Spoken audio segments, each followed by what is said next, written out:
যা করে দিয়ে গেলে এটা খেলাধুলো সব উঠিয়ে দিলে উপরে কি করে দিয়েছো ফুটবল খেলা তুলে দিলে সব খেলাধুলো এসো এসো ধান পুঁতে দিয়ে এসো এসো এসো ধান পুঁতে দিতে হবে মাঠে যে অবস্থা করেছো কই নিয়ে নিয়ে নিয়ে ধান পুঁতি নিয়ে নিয়ে নিয়ে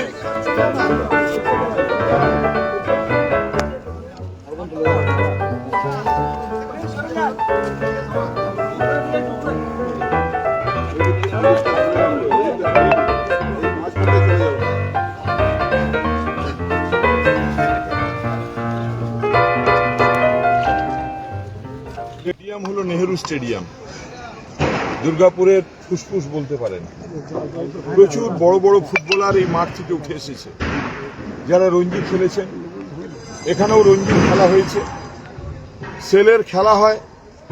যেভাবে সবুজকে ধ্বংস করে, যেভাবে এই মাঠের খেলাধুলার ভবিষ্যৎকে ধ্বংস করে, যেভাবে এই মাঠে প্রধানমন্ত্রীর সভা হলো, এবং এই সভার পরে এই আমাদের প্রতিবাদের পর যদি এদের ঘুম ভাঙে, এই মাঠকে আবার নিজের অবস্থায় ফিরিয়ে আনতে হবে, নাহলে আরো বড় আন্দোলন হবে।